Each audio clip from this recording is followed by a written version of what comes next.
Muy buenos días, hermanos. Que Dios les bendiga. Espero que hayan tenido un fin de semana bendecido, un fin de semana en victoria, que hayan recibido bendición este fin de semana en sus respectivas congregaciones. Y esperamos con la ayuda de Dios esta semana seguir adelante con la ayuda de Dios. Yo le animo en Cristo que si está pasando un momento difícil, recuerde que Dios está con nosotros. Si usted está enfermo, vamos a orar. Si se está recuperando, vamos a orar también por usted. Mándenos su petición. Si está usted en este momento también agradecido con Dios por un testimonio, compártanos su testimonio, porque eso también reanima nuestra fe. Que Dios le bendiga. Gracias por compartir el link, la liga. Gracias por estar al pendiente en la transmisión de esta cápsula, de esta lectura bíblica matutina en nuestro horario de las 7 de la mañana. No sé en qué horario usted nos esté mirando en México, pero donde quiera que usted se encuentre, le mandamos un fuerte abrazo, un saludo en Cristo y deseamos que el Señor le bendiga y que le ayude en sus actividades esta semana, que el Señor le dé fuerza, sabiduría y que el nombre de Cristo sea glorificado en su vida. Vamos a iniciar en esta ocasión con el capítulo 4 de primera carta a Timoteo. Vamos a leer los primeros 5 versículos que habla de la predicción de la apostasía. También, antes de que se me pase, agradecer a Dios por los ministerios de grabación, los ministerios de audio, de edición, de sonido, los ministerios de columnas de oración, de intercesión, que forman parte de estas lecturas bíblicas matutinas. Dios les bendiga abundantemente y damos lectura a la palabra de Dios. 1 Timoteo 4, 1 al 5. Dice así: predicción de la apostasía.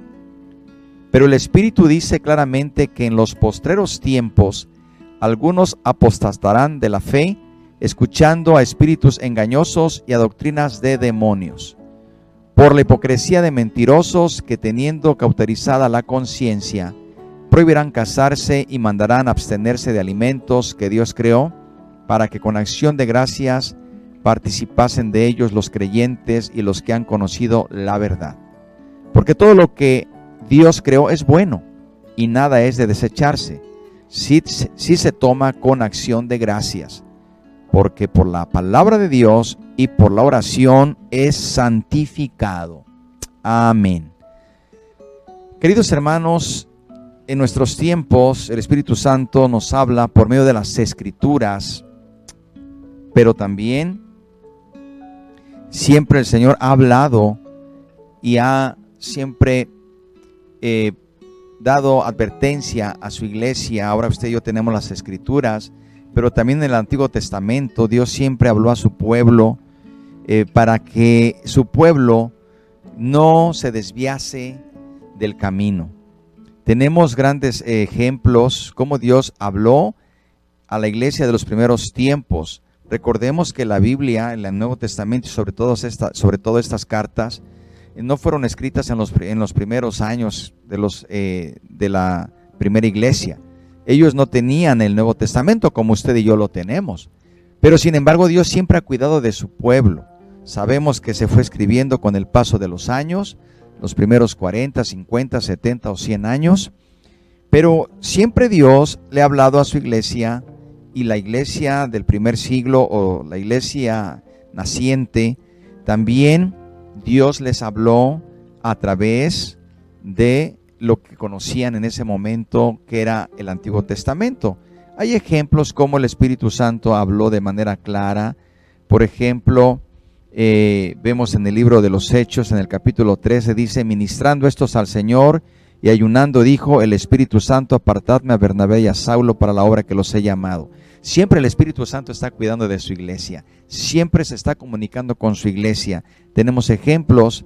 Ahora he aquí, ligado yo en espíritu, voy a Jerusalén sin saber lo que allá me ha de acontecer. Vemos que ahí el apóstol, hoy usted y yo tenemos la guía de lo que vivió la primera iglesia, pero el Espíritu Santo nunca ha dejado a su iglesia. En ese primer siglo, en esos primeros años, siempre el Espíritu Santo estuvo con su iglesia. Dice también que viniendo a vernos tomó el cinto de Pablo y atándose los pies y las manos dijo: esto dice el Espíritu Santo. El Espíritu Santo siempre ha guiado a la iglesia y ahora usted y yo tenemos la bendición de tener esta palabra aquí en nuestras manos. Pero aun cuando no se tenía esta palabra escrita, como usted y yo la tenemos hasta este momento, el Espíritu Santo ha estado cuidando de su iglesia. Aquí es el Espíritu, porque dice el versículo 1, pero el Espíritu dice claramente, está con E mayúscula. Es el Espíritu el que advierte contra los que van a apostatar de la fe, escuchando a espíritus engañadores y a doctrina de demonios. Es el Espíritu el que está diciendo claramente lo que va a pasar en los postreros días. Ahora, el Espíritu nos habla por su palabra. En los primeros años de la iglesia, el Espíritu Santo hablaba directamente, como lo vemos, por profetas. Hablaba directamente, como lo hemos visto y como lo acabo de leer. Siempre ha hablado el Espíritu Santo a su pueblo. Y ahora usted y yo, aquí nos está hablando el Espíritu. Dice, pero el Espíritu dice claramente, bendito sea el Espíritu Santo. Él está advirtiendo a la iglesia. Él está diciendo que dejar de creer en la verdad tal como ha sido revelada por el Espíritu Santo y seguir las mentiras engañosas enseñadas por el diablo, porque habla aquí de doctrina de demonios. De doctrina de demonios. Son aquellos que se encargan de esparcir errores que llevan a las personas a la perdición y que se apartan del camino de la verdad. Quieren estas doctrinas que sus mentiras aparezcan como la verdad de Dios y hasta citan las Escrituras en su intento por convencer a los demás. Pero ¿a quiénes convencen? A los que no escudriñan la palabra de Dios, a los que son arrastrados por cualquier viento de doctrina porque no leen, no escudriñan, no estudian. Por eso, hermano y hermana, yo le animo con todo mi corazón, lea la palabra de Dios, estúdiela, ore, que el Señor le guíe, porque si usted escudriña las Escrituras, usted va a encontrar siempre la guianza del Señor, porque aquí está revelada su voluntad. Queridos hermanos, dice que estas doctrinas, estos hombres llenos de hipocresía, ellos prácticamente tienen cauterizada su conciencia. ¿Qué es ser cauterizado? Que ya no son susceptibles a la verdad revelada de Dios. Con habilidad desmedida ellos tuercen la verdad de Dios para acomodarlas a sus mentiras. Pablo se refiere a estas enseñanzas como demoníacas, pero especifica cuáles son esas. Especifica. Dice que prohibirán casarse. Usted se puede imaginar, esta es una doctrina demoníaca. Prohibirán casarse y mandarán abstenerse de alimentos que Dios creó. Ellos presentan cierta abstención en el matrimonio, presentan el ayuno como una forma elevada de piedad. Las relaciones entre un esposo, una esposa o en el matrimonio las están prohibiendo. Las relaciones en el matrimonio están prohibiendo casarse y así apartarse de lo que Dios dijo. No es bueno que el hombre esté solo, le haré ayuda idónea. Así como recordamos, es necesario que el obispo sea marido de una sola mujer, que gobierne bien su casa. Por eso Pablo estaba diciendo esto antes, porque estaban prohibiendo que se casaran, como una forma de mostrar piedad, como una forma de vida. Pero la palabra dice otra cosa. Es más, el que no gobierna bien su casa, ¿cómo gobernará la iglesia? El que no tiene esta bendición que Dios manda, que es necesario que el hombre se una a su mujer, hermanos, pues va contra la palabra de Dios. Por eso, todo hombre, toda mujer que sirve a Dios debe tomar en cuenta estas palabras que el Señor nos da. Dice que tales enseñanzas surgirían en los últimos tiempos. Bueno, quiero decirle que desde el tiempo de Pablo ya se estaba manifestando este tipo de situaciones. Y ahora en estos tiempos lo que sí vemos es que al matrimonio se le ha restado toda autoridad y toda importancia. En aquel tiempo que Pablo vivía, se prohibía casarse.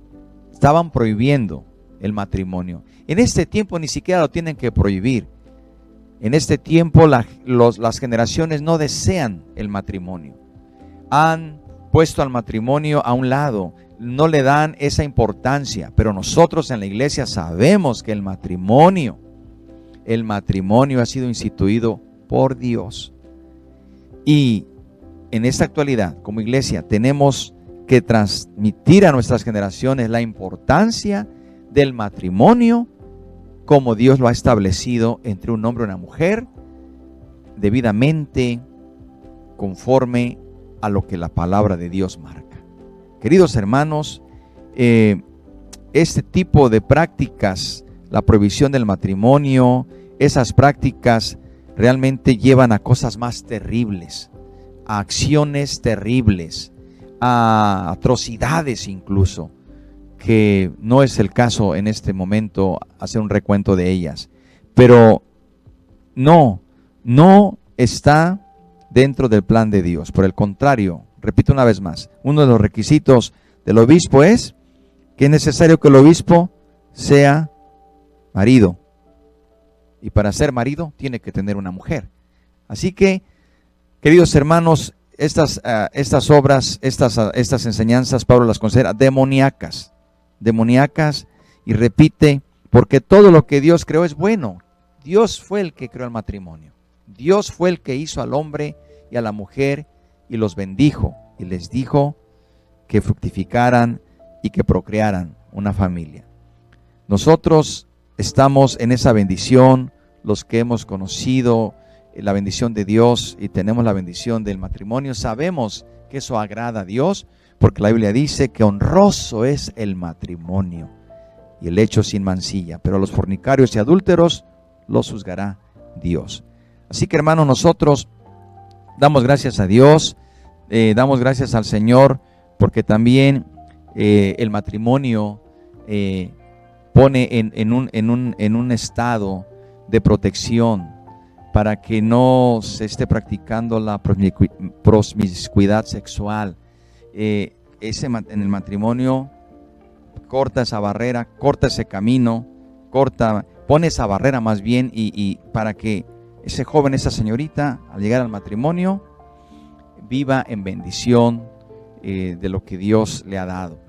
Por el contrario, el prohibir casarse puede llevar a recurrir a ciertas prácticas sexuales que son, sabemos, como el adulterio o la fornicación, o simplemente tener una vida desordenada sexualmente. Y eso lleva a situaciones terribles en la vida de las personas. Por eso, hermanos, nosotros en esta oración hemos de pedir a nuestro Padre Celestial que bendiga a los matrimonios, que bendiga a los jóvenes, a las señoritas, y que anhelen el matrimonio, y que anhelen honrar a Dios, y que anhelen formar una familia para Cristo. Pero también habla aquí de los alimentos. Nosotros siempre damos gracias a Dios por los alimentos, damos gracias a Dios por el pan diario, el pan nuestro de cada día, dánoslo hoy.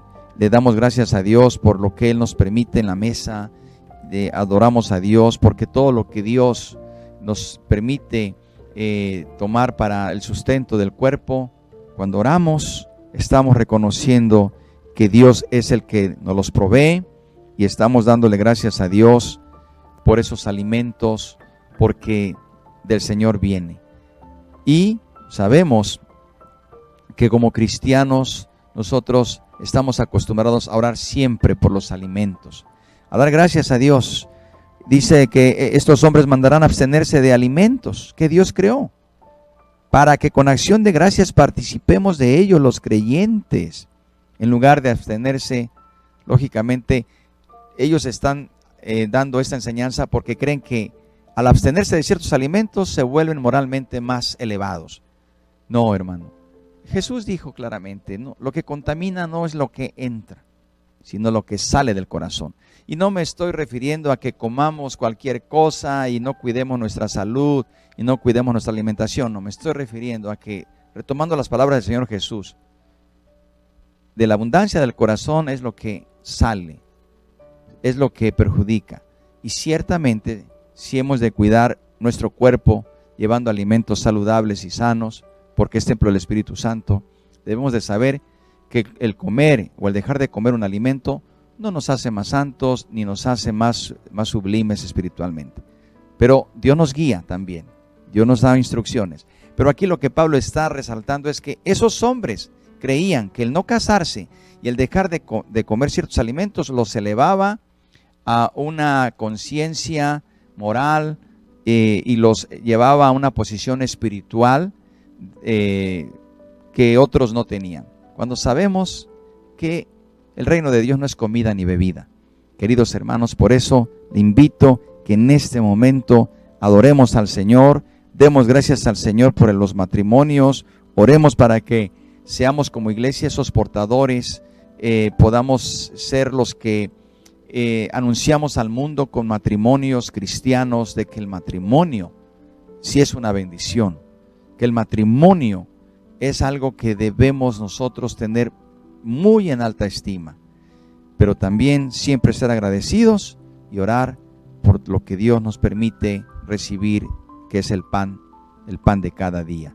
Y saber que sobre toda cosa guardada, guardemos nuestro corazón, porque de él mana la vida. Oremos al Señor. Gracias te damos, Señor, en esta hermosa mañana. Gracias te damos, Señor, porque tú eres bueno, tú eres misericordioso y queremos darte acción de gracias. Acción de gracias. Señor, te damos gracias por este día, por el sustento diario. Y sabemos que el que nos santifica es tu Espíritu Santo. Tú eres el que nos santificas. Es el Espíritu Santo el que nos aparta y nos consagra y nos santifica. Danos sabiduría en todo lo que hagamos y danos entendimiento. También te pido por mis hermanos que están pasando por enfermedades, por problemas, por luchas, por pruebas. Dales tu fortaleza, susténtalos, Señor, y te pido que puedan ver tu mano preciosa. Gracias por este día, por esta semana que iniciamos en el nombre de Cristo Jesús. Todo lo podemos en ti que nos fortaleces. Gracias, Padre, por Cristo Jesús. Amén. Dios le bendiga, hermano y hermana, y recuerde, mañana continuamos con los siguientes versículos. Por lo pronto, que tenga un buen día y que el Señor le bendiga. Y recuerde que no estamos solos, Dios está con nosotros. La paz de Dios.